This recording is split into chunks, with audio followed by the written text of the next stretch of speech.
হয়, অতি দুখৰ সৈতে জনাব বিচাৰিছোঁ যে বৰ্তমানৰ বুঢ়া বুঢ়ীৰ পৰিস্থিতি ভয়ংকৰৰ ফালে গতি কৰিছে।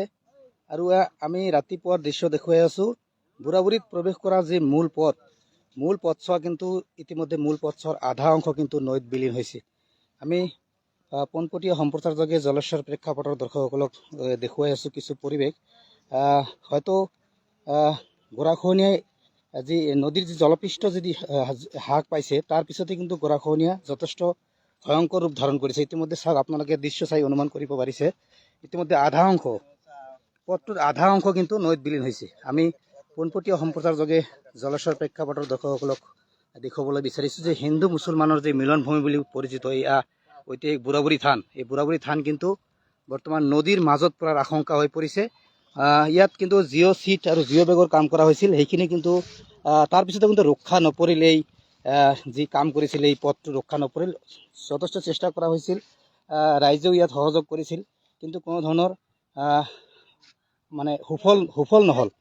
আমি ইয়াত দেখুৱাইছোঁ এনেদৰে ঐতিহাসিক বুঢ়া বুঢ়ীৰ দৃশ্য। এনেদৰে অলপখিনি ঠাই, ইয়াত চাওক, এনেদৰে অলপখিনি ঠাই আছে, সেইখিনি ভাঙি গ'লে কিন্তু নৈৰ মাজত পৰাৰ আশংকা হৈ পৰিছে। আমি পোনপটীয়া সম্প্ৰচাৰযোগে আপোনালোকক দেখুৱাম ঐতিহাসিক বুঢ়া বুঢ়ীৰ পৰিৱেশ। নিশাৰ ভাগত ইয়াত এক আতংকময় পৰিৱেশ সৃষ্টি হৈছিল, কিয়নো বৃহৎ আকাৰৰ ফাট মেলিছিল, আৰু এই ফাট মেলাৰ পিছতে কিন্তু নৈত যা গৈছে। ইয়াত চপৰি নৈত যা গৈছে। ইয়াৰ পথটোৰ আধা অংশ কিন্তু ইতিমধ্যে নৈত যা গৈছে, অলপখিনি এইখিনি ঠাই আছে। আৰু ইয়াত কিন্তু বৰ্তমান যাতায়াত বন্ধ হৈ পৰিছে। চিৰিয়েল ফাট মেলাৰ কাৰণে ইয়াত অহা যোৱা বাইকসমূহ চলাচল বন্ধ কৰি দিয়া হৈছে। আমি ইয়াত দেখুৱাইছোঁ হিন্দু মুছলমানৰ যি মিলনভূমি ঐতিহাসিক বুঢ়া বুঢ়ী থান, এই বুঢ়া বুঢ়ী থানৰ ইয়াৰ পৰিৱেশ আপোনালোকক দেখুৱাই আছোঁ পোনপটীয়া সম্প্ৰচাৰযোগে। যিহেতু নিশা ইয়াত এক আতংকময় পৰিৱেশ সৃষ্টি হৈছিল, হাহাকাৰ পৰিৱেশ সৃষ্টি হৈছিল। তাৰপিছত ৰাতিপুৱাৰ দৃশ্য আমি দেখুৱাবলৈ উপস্থিত হৈছোঁ। ইয়াত চাওক ঐতিহাসিক বুঢ়া বুঢ়ীৰ পৰিৱেশ। ভিডিঅ'টো আপোনালোকে শ্বেয়াৰ কৰি দিব, শ্বেয়াৰ কৰি বিভাগীয় লোক জিলা প্ৰশাসনক অৱগত দৃষ্টিগোচৰ কৰিব। কিন্তু বহুত সময় পাইছিলে, কিন্তু কোনো ধৰণৰ কাম আজি জলপৃষ্ঠ যেতিয়া হ্ৰাস পাইছিলে তেতিয়া কিন্তু কাম কৰা নাছিল, কিন্তু যেতিয়া বাৰিষা আহিছে তেতিয়া কাম কৰিছে, যাৰ ফলত কিন্তু এনেকুৱা পৰিৱেশ। আপোনালোকে কমেণ্টত জনাবচোন কি ইয়াত কেনেদৰে কাম কৰিলে হয়তো এই বুঢ়া বুঢ়ী ৰক্ষা পৰিলে হয়। জনপ্ৰতিনিধি আহিছিল, কিন্তু কোনো ধৰণৰ ইয়াত সুফল পোৱা দেখা নগ'ল।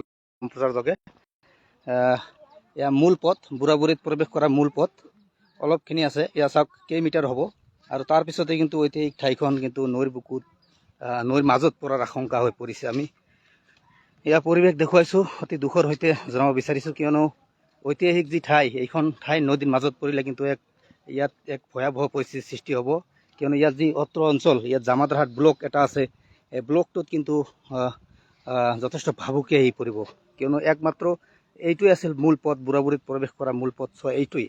কিন্তু দেখা গ'ল যে কোনো ধৰণৰ ভালকৈ ইয়াত স্থায়ীভাৱে প্ৰতিৰোধ নকৰাৰ ফলত কিন্তু এই পৰিৱেশ হৈছে।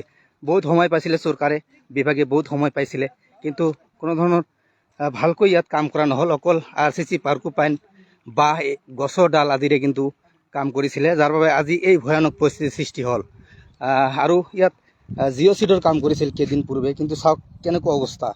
এনেকুৱা যি প্ৰবল সোঁত, যি হ্ৰাস পোৱাৰ লগে লগে যি প্ৰবল সোঁত বৈছে, সোঁত বোৱাৰ কাৰণে কিন্তু ইয়াত এক ভয়ানক পৰিস্থিতিৰ সৃষ্টি হৈছে। বৃহৎ আকাৰৰ ফাট মেলি কিন্তু এই পথটো এনেদৰে নৈৰ বুকুত বিলীন হৈ আছে। আপোনালোকে হয়তো এই দৃশ্য চাই প্ৰত্যক্ষ কৰিব পাৰিছে কেনেকুৱা ভয়ানক পৰিস্থিতি হৈ আছে বৰ্তমান এই বুঢ়া বুঢ়ীত। আমি আৰু কিছু পৰিৱেশ দেখুৱাম পোনপটীয়া সম্প্ৰচাৰযোগে। একমাত্ৰ জলেশ্বৰ প্ৰেক্ষাপটৰ দৰ্শকসকলে চাই আছে এনেদৰে বৃহৎ আকাৰৰ ফাট মেলি একেবাৰে হয়তো 20 মিটাৰ মান 10 মিটাৰ এনেকুৱা হ'ব, একেবাৰে দাবি গৈ আছে।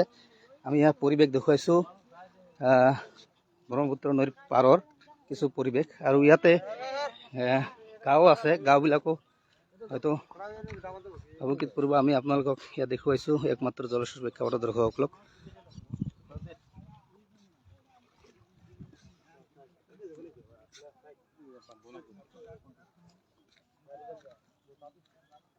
এই অভিযোগটা যদি উন্নয়ন মোশন আপনার লাগবে আমি তো যদি দেখো এই যে বেটা যে কইছিল যে